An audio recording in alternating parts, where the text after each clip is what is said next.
What's up, Salt Strong Nation? Joe Simons, like diamonds. We are back. Got a crew here talking about red tide. We're talking about a lot of issues going on with Tampa and Tampa Waterkeeper dudes. Adam, Dustin, Justin, the Luke. Guys, what's up, man? How's it going, guys? Thanks for having us. I've heard a lot of great things about you guys.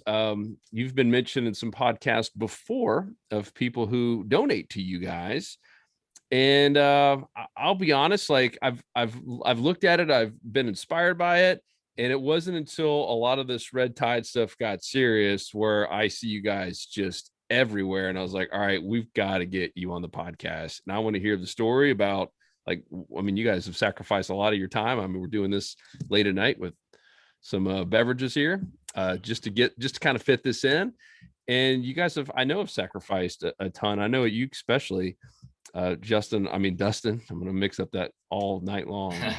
But being on the water is a guide, so I'd love to hear your story. Like, how did you guys get into this, and I mean, what is the organization all about? What's the story? I'll let Adam go with that. Sure. Well, Tampa Bay Waterkeeper is a 501c3 nonprofit that was started by a gentleman by the name of Andy Hayslip, I believe about 4 years ago.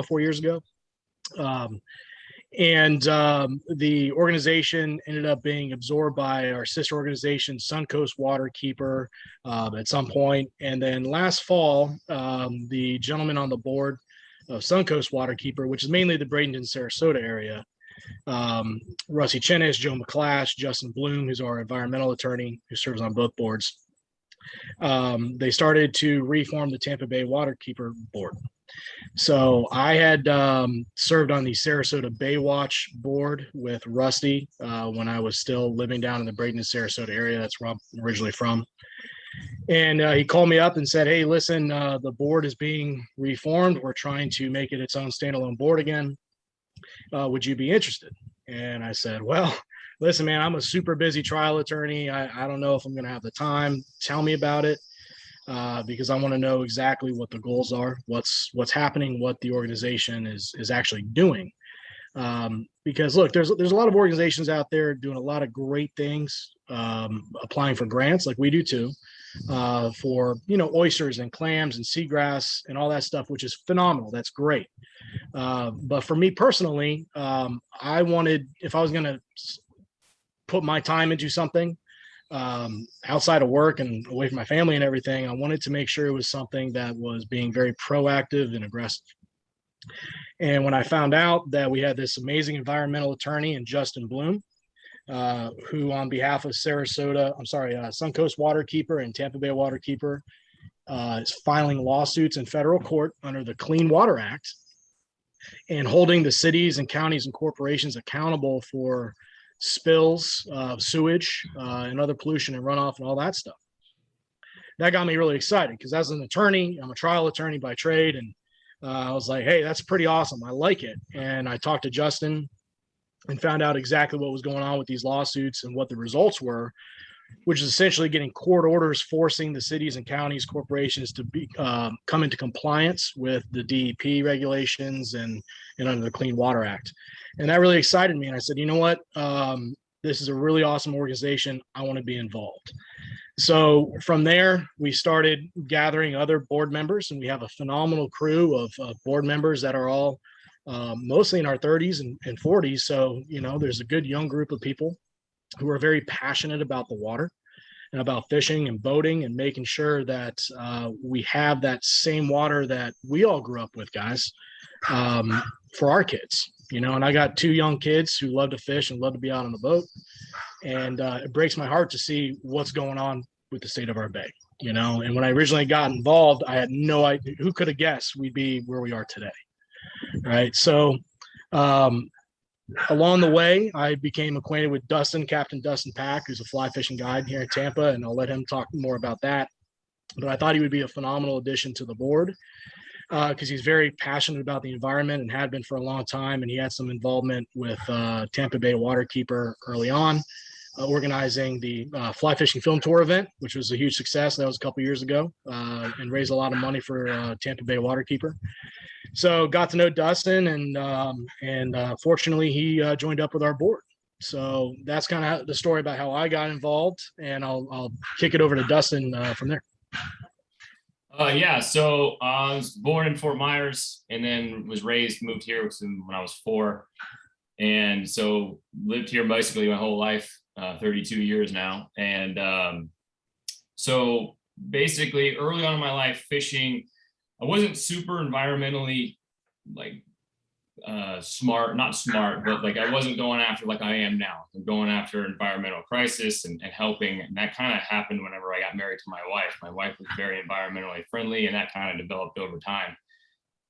I started guiding, and then I kind of saw myself as like an environmentalist, conservationist that happens to be a fishing guide. I've said it before.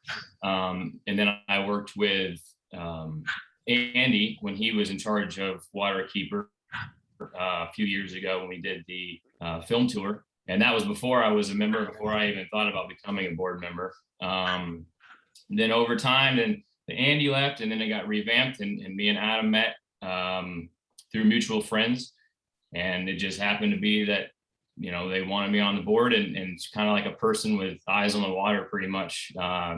Just what am I seeing out there? How do you feel about it? You know, that's basically kind of what I bring to the table. These guys are on the board. They're guys and girls are insanely smart. A lot of law backgrounds and stuff. I'm the fishing side, obviously. So I try to bring to the board what I can. And I'm very passionate about this estuary. I have been for a long time now. And at first it was, I live off the hill near the Hillsborough River, and just north of downtown. And a lot of it was plastic pollution in the river. That's really what bothered me big time, because we have a horrible problem with runoffs after rains and stuff, with storm drains, and not to get too far into that. And then I thought that was a huge issue, and it is a huge issue. And then this comes along, what we're dealing with now, and now that doesn't seem like such a big deal anymore. And it still is, but for this, what we're dealing with now, just tenfold over that issue. And so I'm happy to be part of the board, and I'm happy to help in this time. Our board, like Adam said, our board's fairly young formed, so we're getting hit with a pretty big issue right off the bat for the most part. But we're ready, and we're dealing with it as day by day, the best we can. It sounds like you've been here for most of your life, you said, in Tampa. Is this the worst in terms like of a crisis, you think? Oh yeah. Yeah, I mean, in 30 years. Yeah, easily. I mean, I think one of them equates it to a kill back in the 70s, 71, I think, when the Bay was, I mean, a lot of people may not know, but Tampa Bay was kind of like a dead zone in the 70s and 80s. Yeah. And it's come back, you know, tenfold from where it was. But by far the worst fish kill. People want to say that it happens every year, that we had one in 2017, 2018. It wasn't anything like this, not even remotely close. Well, yeah, and the reality is, I mean, this is irrefutable. Listen, red tide is a naturally occurring organism, right? Crania brevis. It's been around forever, and I remember reading something that even dating back to the conquistadors, they would write about all these dead fish washed up on shore. You know, so listen, it's a naturally occurring organism, of course, but we as humans have a profound effect on the level to which red tide thrives. Okay. And disclaimer, I'm not a scientist. Dustin's not a scientist. So take what we would say with a grain of salt. A lot of it's common sense, and a lot of it's known science. Okay. So red tide feeds off of nutrients that can occur naturally in the water. But also, when we as human beings put it back into the estuary, that's what causes these super blooms, right? So you have the two biggest offenders, nitrogen and phosphate or phosphorus. Again, I'm not a scientist, but those were the main nutrients that you see. Those are the main nutrients you see in fertilizer runoff, in sewage spills, and most notably, Piney Point. And that's well documented, right? There's over about 200 million gallons of wastewater laden with these nutrients pumped into our estuary. So, yeah, is it the worst that I've personally ever seen? Absolutely. I mean, just look at the optics of it, all the photos we're seeing, and all the tonnage of fish you're seeing in the news reports of, St. Pete and other municipalities taking out of the water right now. I'm trying to remember, the last one I saw was like 100 tons, Dustin. What was it? I mean, no, 600 tons. Oh, Jesus. As we're recording this right now, when it comes out, it may be way surpass that. 600 tons. What was it 3 or 4 years ago when we had that chill? Do you recall the amount of tonnage from that? I think it was 1,800 pounds. Was it? I think so.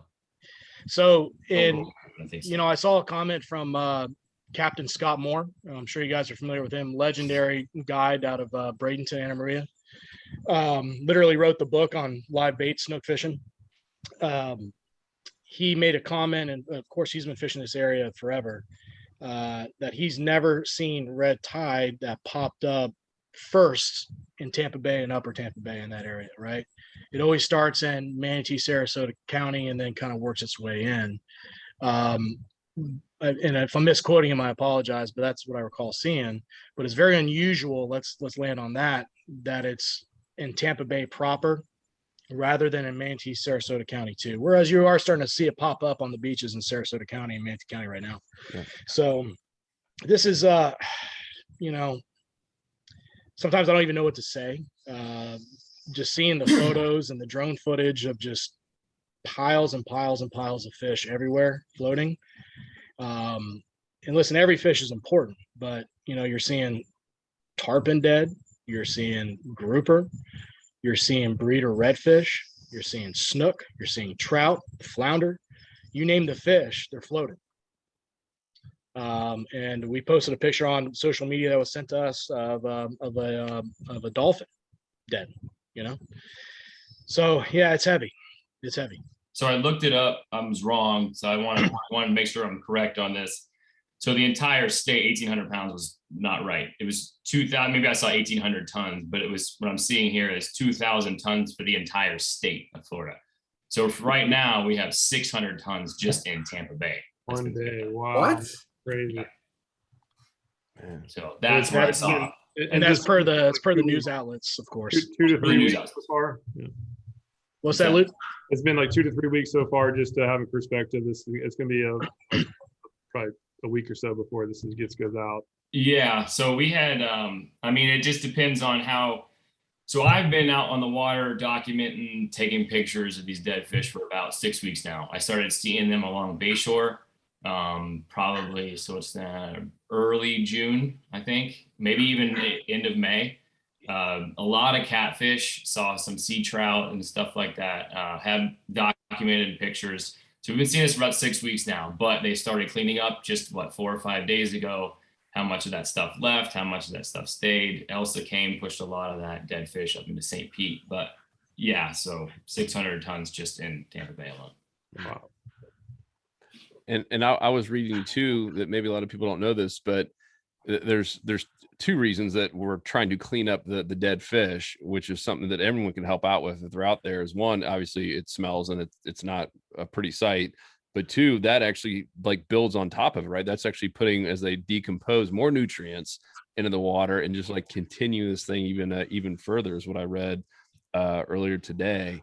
Man, it's just that's a crazy amount of dead fish. It's mind-boggling. You can't, I don't even know I think the rough numbers right now is like over like 1.2, 1.3 million fish, like rough estimate numbers. Man. You can't even wrap your brain around it. Well, shoot the question back at you guys. Have you ever seen anything like this? I'm sure the answer is no as well, right? You guys have been fishing this area forever. Yeah, no, I haven't. But my dad, I was born in Tampa, and so my dad was there in the 70s, and he told us about that. He's like, man, at one point Tampa was like a cesspool, and he's like, it kind of took hitting rock bottom before everyone, regardless of your political affiliation or anything else, even if you didn't even like fishing, you're just sick and tired of seeing dead fish in a bay that looked like crap. And said politicians got involved, municipalities got involved, and back then they had some different issues. Now they're the same but different. And all of a sudden, it didn't happen overnight, but everyone got together and it cleaned up. Now today we have more seagrass, at least as we're recording this, than, Mosquito Lagoon, and they're way downhill for other various reasons. But it definitely recovered, but it ain't going to happen overnight, and it's certainly not going to happen at the rate we're going. Yeah, and Mother Nature is resilient. We've seen red tides before. We've seen some bounce back, and I think I told you before we started recording. I grew up in the Bradenton, Sarasota area. We had a very bad red tide down there a couple of years ago, and Sarasota Bay was hit very, very hard. And it's been bouncing back pretty well. Still not to where it should be, but we've had some very good fishing down there past couple months. So listen, optimistically, we hope and pray that we can bounce back from this. But the harsh reality is, I should say the harsh assumption is that we're at the beginning of this, because we're not even at 90-degree water temperature yet in the bay. When you start getting a lack of oxygen in the water and die off, and et cetera, which only helps out the red tide to bloom. So we stay hopeful, but in the meantime, we have to focus on what we can do as citizens to bring about some change here. And so before we get into that, because I mean, you guys see the same comments we do, and everyone kind of wants to blame someone, right? And I don't, and correct me if I'm wrong. I know you guys just did a meetup there in Tampa at 81 Bay Brewing there with Caps for Clean Water, but it sounded like this. I mean, the Piney Point thing clearly is part of the issue, but that wasn't the only issue, right? So can you guys, at least for the listeners who are just kind of confused, and I think everyone wants, in the lawyer terms, a smoking gun and just kind of someone to blame, like what's going on? Like, is there one entity to blame? Is there 3 entities, 10? Is it us? Is it humans? What are the causes besides the natural part of it?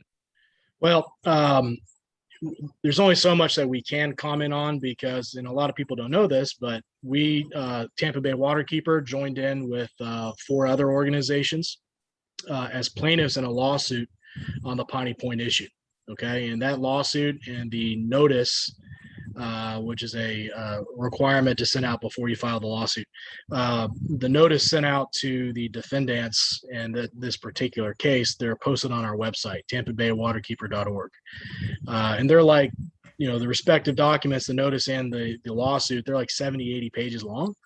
But it's pretty fascinating reading. And if you want to learn about what happened with Piney Point, how it all started, the entire history of it, I strongly, strongly recommend to your listeners and anybody watching this, go read it, because you're going to learn a lot. Where is it on your site? If you go to so again, www.tampabay waterkeeper.org, and you go to our work, I believe, and legal cases. Okay. I believe it's still on the headline on the top. Okay. Yeah, I think you can click on that. But so there's links to both the notice and the lawsuit, and you'll see the defendants there. So the defendants include, HRK Holdings, which is the property owner of Piney Point that ran the site, Governor DeSantis, and before a lot of people, freak out that we're suing the governor, it's essentially suing the state. It's not the governor personally per se about anything he did or did not do. Although there may be some allegations in there to that, but again, I can't speak to the lawsuit all that much. But it's essentially suing the state of Florida for this mishap that has been going on for decades. The phosphogypsum stacks at Piney Point, these issues have been happening for decades. And again, I'll defer to the lawsuit and the notice that people can read to hear the entire history about it. But you can see how the can was kicked down the road with regard to Piney Point for, like I said, decades. So if people are looking for somebody to blame, it's not only the Piney Point issue, okay, and Piney Point itself, although that's a very big part of it. But listen, just look at what we've been doing to the bay for years and years and years. And Dustin, I started talking to Joe about this before we started recording, but what flies under the radar are all the sewage spills that happen almost on a yearly basis by our cities and counties due to, poor infrastructure, that sort of thing. And if people just go online, so Joe, where do you live right now? I'm in Winter Haven, so I'm dead in the center. So maybe not so much Winter Haven, but Luke, I know you live over in St. Pete. I was in Tampa, yeah. Type in type into Google sewage spill St. Pete, and I challenge you to go through, the first 5 pages of Google and count how many news articles there are about tens of thousands of gallons, hundreds of thousands of gallons, millions of gallons of sewage that have been pumped into our bay, not only by St. Pete. If you live in Largo, type that in. Bradenton, type that in. There was 13 or 14 million gallons spilled by city of Bradenton into the Manatee River this past year. City of Lombo, there was a massive sewage spill in Sarasota Bay about a year, was it a year ago, 2 years ago, millions of gallons, and nobody even knew about it that it was happening. This was a busted pipe, right? Nobody knew about it until somebody discovered it. It was going on for several days or a week. You just look back in our history of the bay, and you'll see it's rife with problems with spills and nutrients being pumped into the bay and just damage to our estuary. So if you're looking for somebody to blame, generally speaking, I'm not just talking about right now, where we're dealing with right now, but this has been an issue for a long time. And that's why we're here. We were aboard here dealing with these issues before Piney Point, right? So I challenge people to just stay aware, and of course nobody really reads newspapers anymore in print, but those types of stories would end up on page 3 or 4 or 5, and it would go under the radar. But these are major issues that have been happening for a long time, and that's why we are here, our board.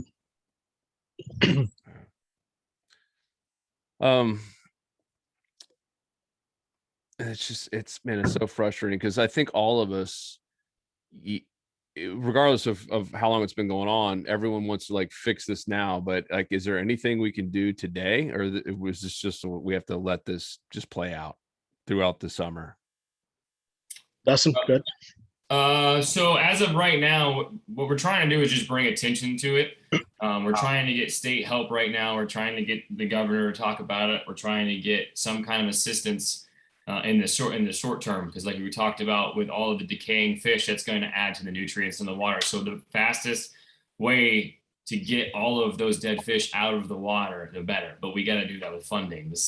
The county of St. Pete, Tampa, they don't have they do, but they don't have the funds to do all that. To the extent that it needs to happen.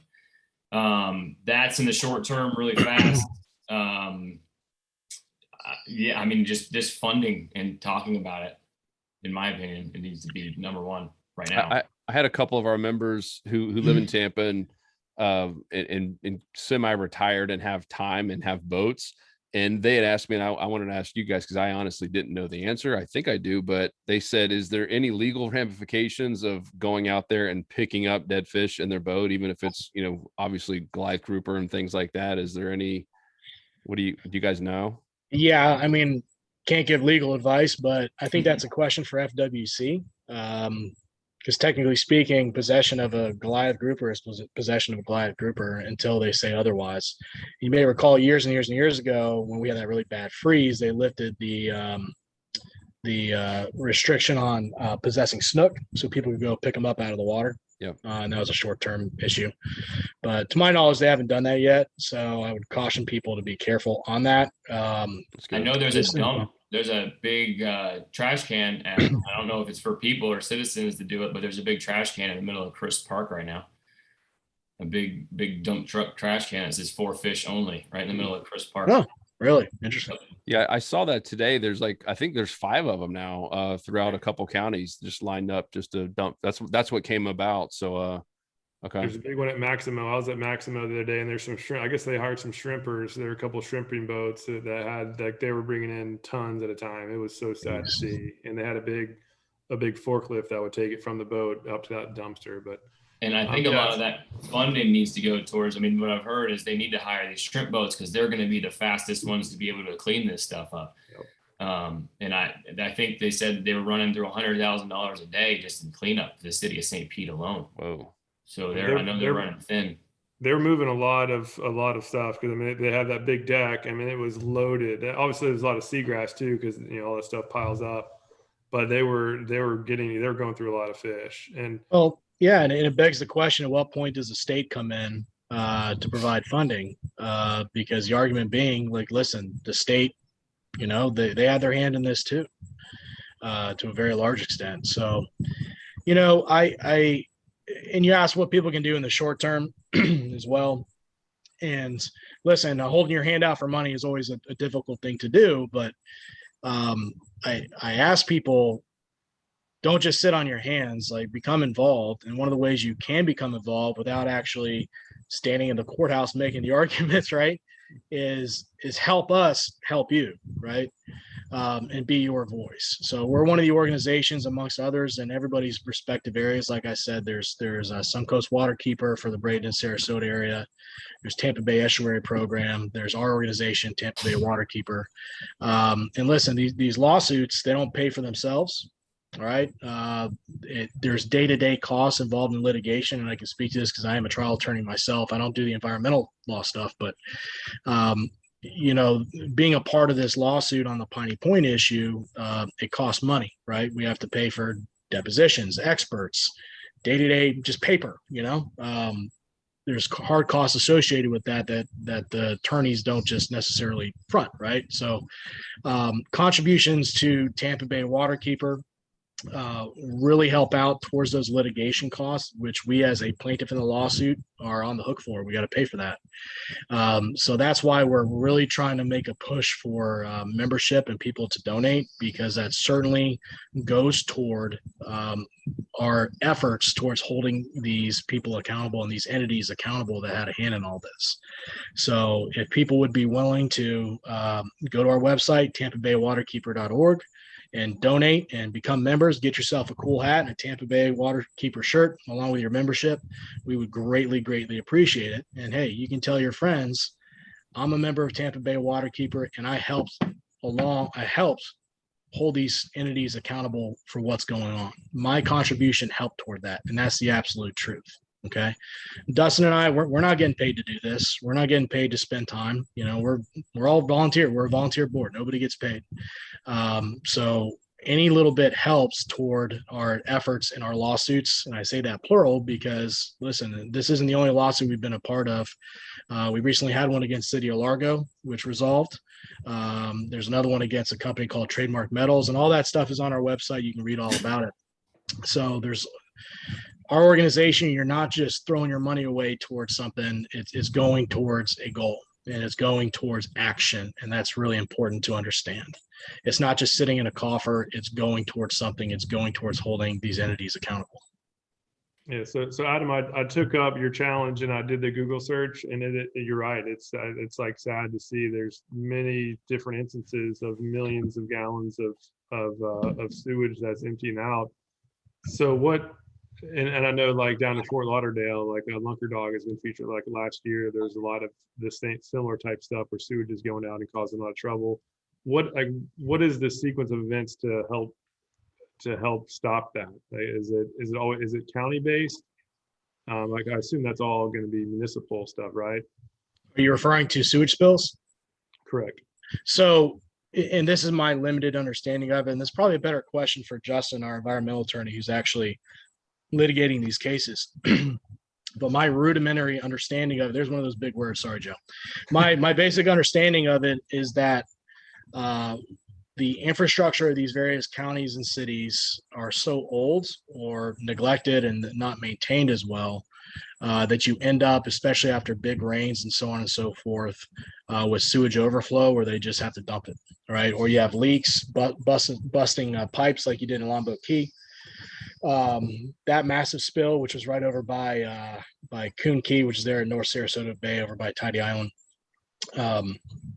That is the kickstart. That's how it happens initially. But when we file these lawsuits under the Clean Water Act in federal court, there is, generally speaking, a lot of times a resolution, a mediated, negotiated resolution, where there is an agreement reached where the various counties, cities, whoever's on the hook here, agree to have an order entered that they will comply with certain guidelines and what they need to do to make the situation right. So instead of us sitting back here and saying, oh man, that's messed up, there's another 15 million gallons of sewage being pumped in there, hope somebody does something about it, we actually are. Okay. Our organization and others too, right? It's not just us filing lawsuits. There's other great organizations out there joining the fight. So that is a very rough sketch, Luke, of how those lawsuits go down and what happens. Cool. Dustin, I want to ask you a question as a fishing guide. The last 2 trips that Luke and I went out on, we essentially canceled them, and we were out there filming. We're trying to make a living on the water and teaching people. And we were like, let's just go back to the house. Like it burns your eyes. It's not fun. And I don't know that it's necessarily a great thing for fishermen to be hardcore fishing when, the very few fish that are alive are struggling. What are your thoughts there as a guide, and what would you tell, a lot of our obviously audience is recreational anglers who, and they still want to go fish on the weekend. So they take up bass fishing for a couple months or, go somewhere else. What do you think? So I'm way more of the environmentally friendly guy, and I'm all catch and release. I haven't kept a fish not an inshore fish in probably 6 or 7 years. So at this point, when I start seeing dead fish, in my opinion, I just start almost feeling bad for the fish. I don't even want to, if you start seeing, like, say you go dock light fishing, you start seeing floating fish and you see 5 fish alive on a dock. I don't want to put a hook in those fish's face. Those fish are surviving. Those fish may be dead tomorrow. Mm-hmm. So once I start seeing these dead fish, I've had to cancel every trip. The next trip I have is on the 29th of July, and I don't think that's going to happen. I'm just hanging on to that for a guy that's coming in town, and maybe we can do something, but I don't see it happening. It's devastating. All the guides are, from good friends of mine, Brian, Jill, I'm in the fly fishing section. So we're the niche of the niche, saltwater fly fishing. So from, Brian, Jill to Nick, Angelo to Marlon Marsh to all these guys, they're hurting real bad. And, you can't, like you said, you can't take a client out there and you're floating in dead fish and say, oh yeah, let's just start casting over here, over there. It's not worth their money. It's not worth their time. It's not worth your time. Take up bass fishing or go north to Homosassa or the Big Bend area, stuff like that. As of right now, give our fish a break for the ones that are still around. That's how I feel about it. It's tough, man. It's real tough. It's a tough pill to swallow for, just seeing it with your own eyes and just you feel for them. Like you're not, you see it and I don't know. That's all I think. That's all I can say about it. Yeah, Dustin, and as far as what you're seeing, because I was living on Davis Island back in, it was in 2017-18, whenever that big one was, a little while back. Mm-hmm. It really wasn't to get that far up, and so when you mentioned that you're seeing dead fish on Bayshore, that was just like a wow moment. That's it seems like this one is much more inland than a few years back. For sure. Are you seeing it all the way into Hillsborough River? Like how far up are you seeing? No, well, yes and no. So right near Harbor Island Bridge in downtown, it's not so much the Hillsborough River, but I have a good friend, Tim Lauer, there, and he sent me a video of dead fish. Found a 5-foot hammerhead dead up there. Like near Jackson's, like near the restaurant? Right by the convention center. Okay, yeah. Man. Yeah, so and it's a hammerhead. That if anything is going to survive something, it's going to be a hammerhead. So found a 5-foot hammerhead. So yes, it goes all the way up there, not to maybe the extent it does through the mouth by Davis Island, but you go past Davis Island Yacht Club and you go south a little bit, bang, it's in your face. You go east to East Bay to the Alpha. That's where we really started seeing the heavy concentrations weeks ago, was Bayshore and the Alafaya River mouth. And then you take the shipping channel down, and they were in the shipping channel. Everything. I was taking photos 3 or 4 weeks ago of dead cobia. I don't know if I've ever seen a dead cobia from red tide. Grouper, 40 to 50 inch snook, snapper. Endless mullet, endless catfish. And that was 4 weeks ago in the channel. But that river mouth and then down south to the shipping channel, and you keep going south, and that takes you to Piney Point. And that's where all this stuff has been. And I've never seen a red tide start in Tampa Bay. Red tides typically start offshore. Winds, currents and stuff bring them inshore. Whether there's a nutrient rich outpouring from some other discharge somewhere else that's connecting the two. But red tide, from what I know of it, starts offshore and comes in. It does not start inside. A fish kill with a giant red tide does not start inside of Tampa Bay. Right. And I think that, and again, we're not scientists here, so yes, I'm not a scientist. There's likely, so shut up, Dustin. No, just kidding. So, I think we can presume that at any given time, there's probably some level of red tide, the Carinia brevis organism, throughout our waters. Okay, it's probably there. In what concentrations, it just depends, and we only know what those concentrations are when testing is done, and FWC kind of leads the charge on that, as far as I know. And as you can see from their daily sampling maps, they'll test some areas, but not others. It's not like they're every place at once, right? And I think the key thing here is, while red tide is naturally occurring, what we're seeing right now is not natural. Okay, this is not natural, and it's really a common sense thing. Like, listen, there might be a little spark somewhere, but if you throw a gallon of gasoline on it, it's going to turn into a fire, right? And I think that's what we have going on here.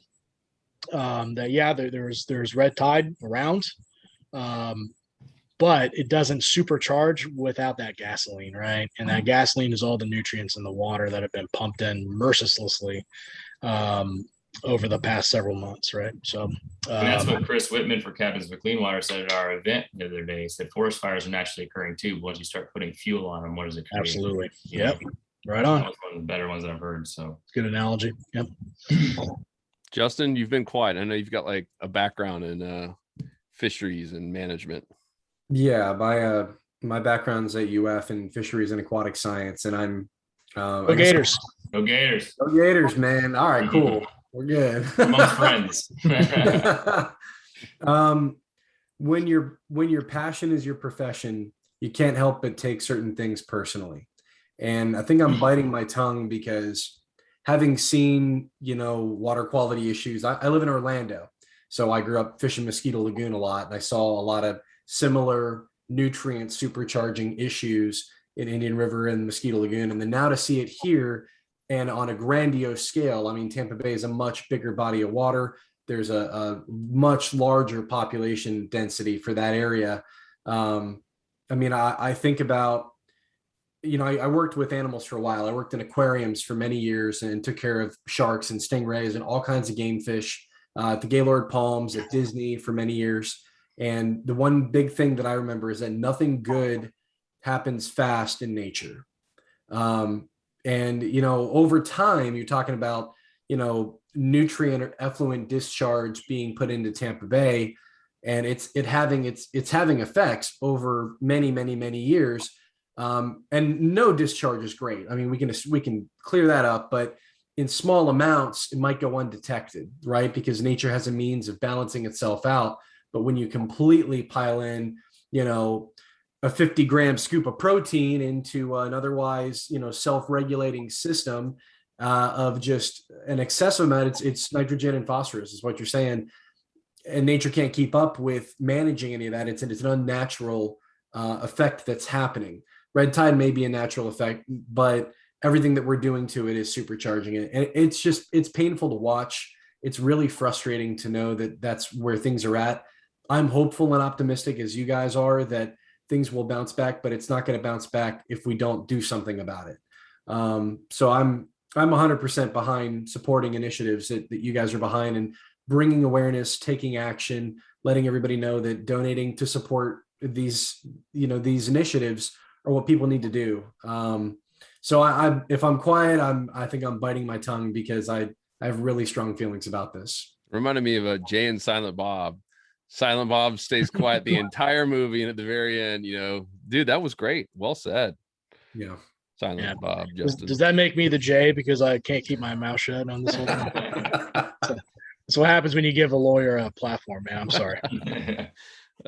So because I think everyone once again kind of wants a solution, and I've written down 4 things as we've been talking here.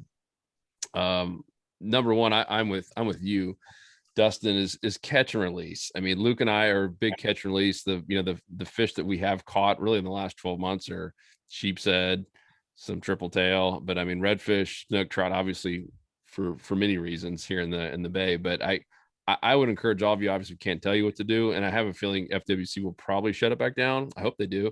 But I would practice catch and release and maybe just give it a break. Like Luke and I, we're going this weekend, we're going to Carabao, and then we're going to go to the Keys and just kind of change it up a little bit.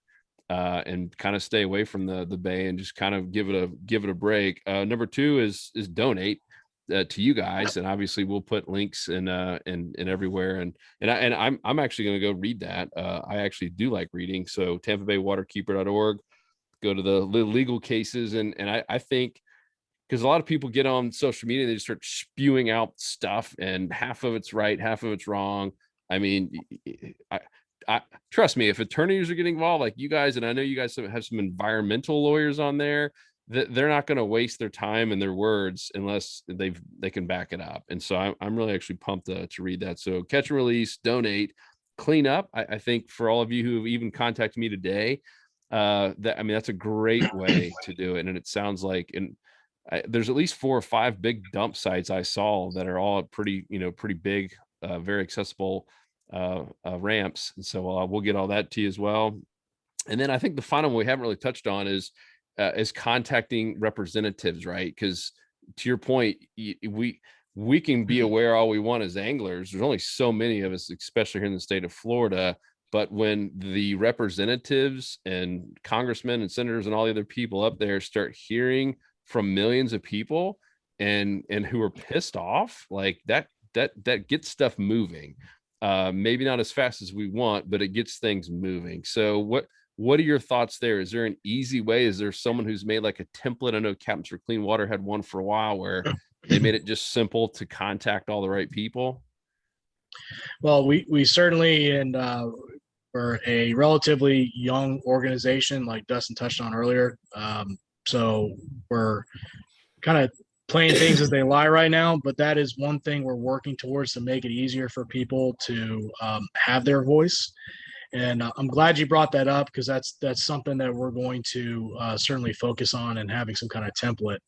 But before that happens, it's as easy as, listen, in our system of government, it is actually pretty easy to contact your local representative. You figure out who the state rep is for your district, and they have a setup on their own website, I'm sure, for their district website to shoot them an email, or their email's available, and it's that easy, right? And now the question becomes, what's the subject line? What are you going to put in that email to your representative? What's the goal? What's the issue? Because you have to clearly define the issue that concerns you, and tell them why it affects you and what you want out of it. So to focus on one particular issue, which we haven't talked about too much, which would be a whole other podcast, is the phosphogypsum stacks, the phosphate mining industry we have here in the state of Florida. And again, this is a caveat of this is my understanding, but one of the big problems with the phosphogypsum, which is the byproduct of phosphate mining, is that it's not identified or defined as a hazardous waste under federal law, which triggers certain things and certain obligations on the part of the entities that are creating this byproduct, phosphogypsum. And when we say gyp stacks, phosphogypsum stacks, that's the byproduct of the phosphate mining that ends up in these big stacks, a la Piney Point, right? So that is one big issue, is that these entities, these phosphate mining companies, are allowed to create these massive stacks of waste that just sit on top of the land, and they can possibly leach into the groundwater. That's a possibility. And another possibility, not a possibility, but definite, is what happened at Piney Point, where you can have a breach in the liner, and you can end up with a massive dumping or spilling or discharge, whatever you want to call it, into the estuary. So that is one big area where people can focus, but become educated. There's a lot of materials out there. There's a lot of good YouTube videos providing some information on exactly what phosphate mining is and what it does and why it's a problem. And so that's one area where people can address their legislators to do something about it. So that's one area. The other area is more local counties and cities is demanding compliance with their sewage and their infrastructure, right? Whenever there's one of these spills, get loud. Send emails to your city commission, your county commission, like, what the heck? What's going on here? Why did this spill happen? We don't want this to happen anymore in our waters. So yes, you have a voice in our system of government. You can reach out to your representatives. We're the ones who put them in office. They work for us, right? So it's very important to make your voice heard. And again, a third way is to, again, support organizations like ours, because we're at the forefront of bringing these issues forward in court. So if there's, because I think a lot of people want it simple too, right? So because I want to clarify that if we're going to contact, let's just say, our local rep, right? What would you say? Like, is there a certain headline just to help people out? And obviously you're not, you actually are an attorney, but you're not giving legal advice here. So like, what kind of headline should they say? Because I feel like if everyone just kind of says their own stuff, that it can almost confuse people, versus like having not a template. Maybe that's the answer, is having some just right. Four sentences. What are your thoughts? Because we don't want to make an impact, right? We don't want to confuse, right. Confuse you lose. So I think the first step in that is becoming educated on the issues, right? Even if it's just a basic understanding of what the issues are and what issue concerns you, identifying those issues, learning about it, so you can speak intelligently in whatever letter or email you're sending to your representative. Okay. So if it's about sewage spills, like we just talked about, Google sewage spills, St. Petersburg, sewage spills, Bradenton, whatever the case may be, and learn about the history of it. Why does this happen? Is it because of excessive rainwater and the system becomes overwhelmed? Why is it becoming overwhelmed? Why don't they have the correct system? Okay. And so to make it super vanilla and easy, it's headline: I am concerned about our sewage. And the body of the email: I am concerned that there's continued sewage spills coming into our estuary from this city. I would like to know what this city is doing about it to make sure this doesn't happen again. I don't want to see this happen again. It's hurting our estuary. Please do something about it. Please call me and contact me and let me know what you're doing. It's that simple, right? Draft it up, Surrey. Draft it up. That's good, man. Yeah, that's awesome. But again, I think step one is like, listen, be educated.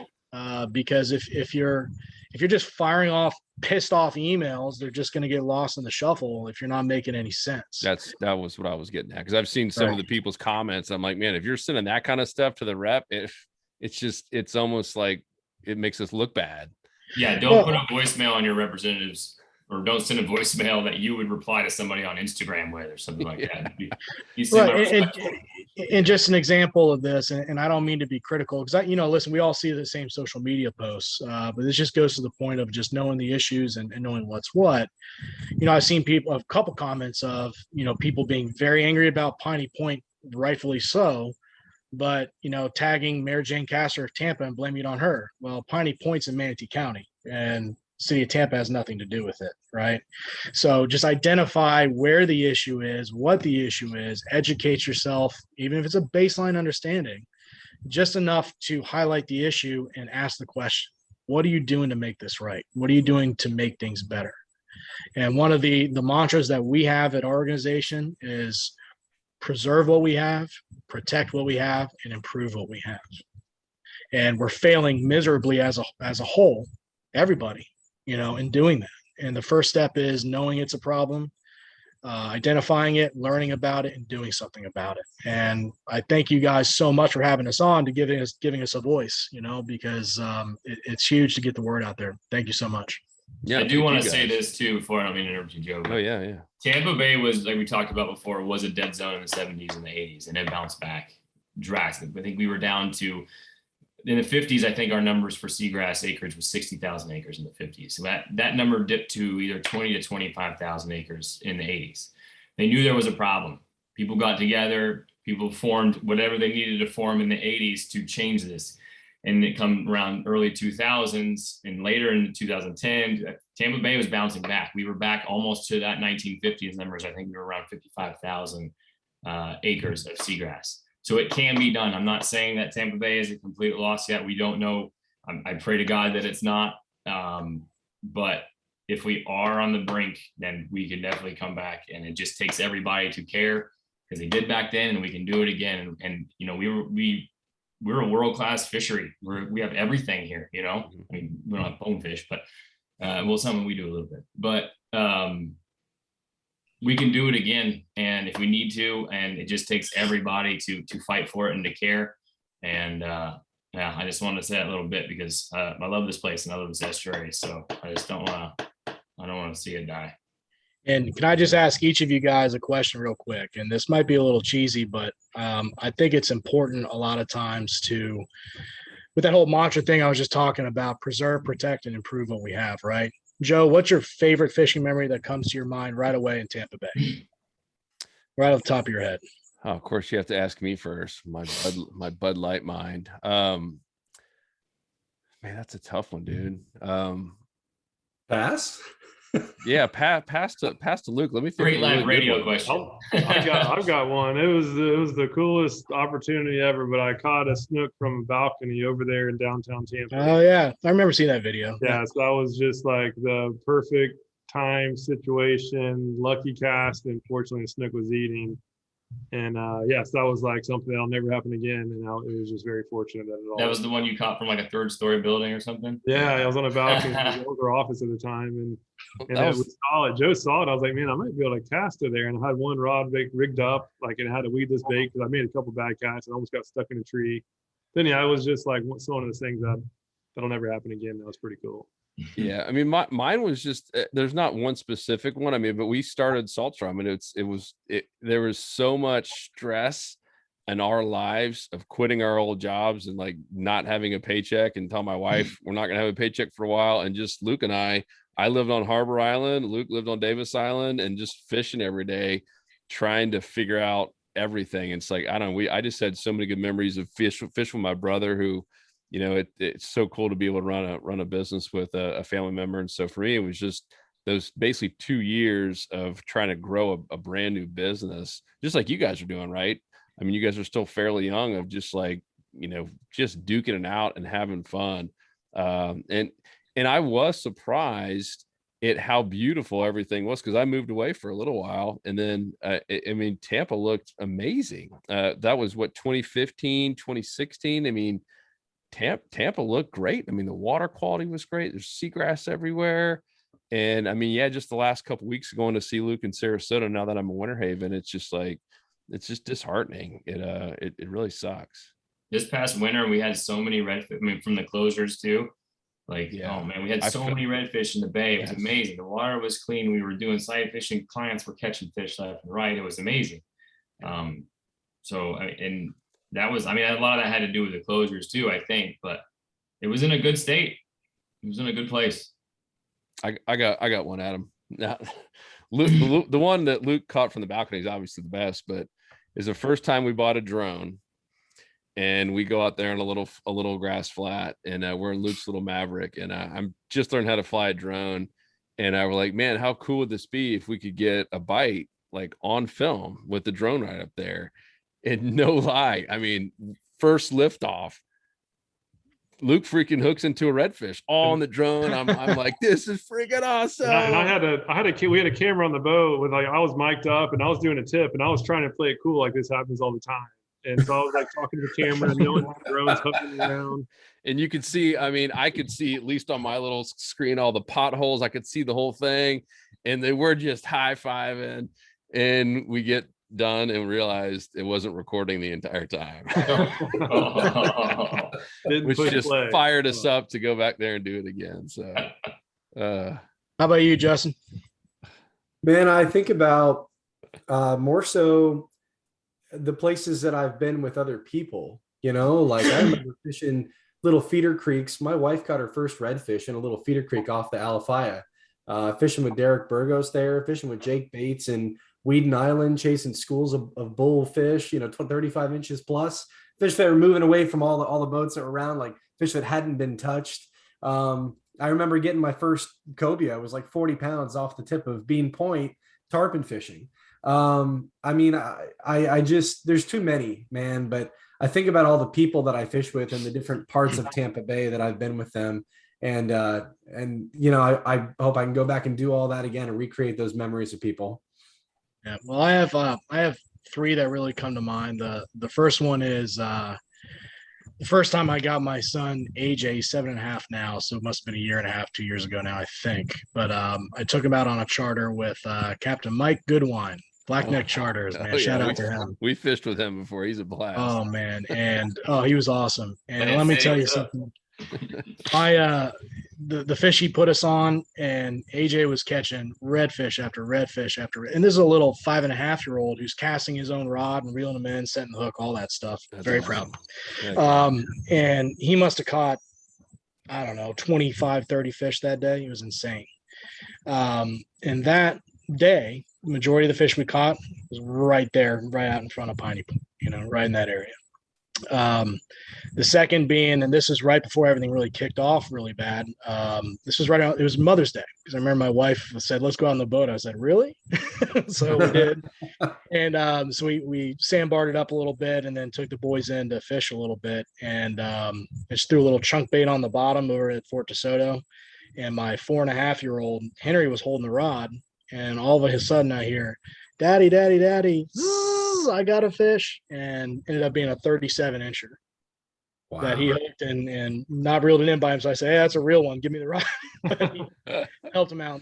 And then the other one, my really good buddies from Bradenton that I grew up with, just fishing with those guys. We love wade fishing, live bait. I do a lot of fly fishing these days, but I still love live bait fishing. And just wade fishing that big outgoing negative tide where it bottoms out in the evening and just crushing it, just absolutely crushing it. So those are my best memories of fishing in Tampa Bay. And the reason why I asked you guys is, we're all smiling when we're saying these great memories, right? And it's so important that we don't sit back years from now and be like, oh, those were the good old days and we'll never see that again. We can, like Dustin said, the bay's resilient.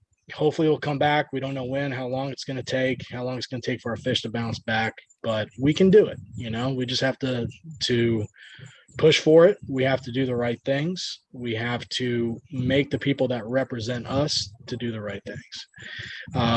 So if we're going to keep smiling about these great memories and make new memories with our friends and our family and all that, we have to make our voices heard and we have to take action on it.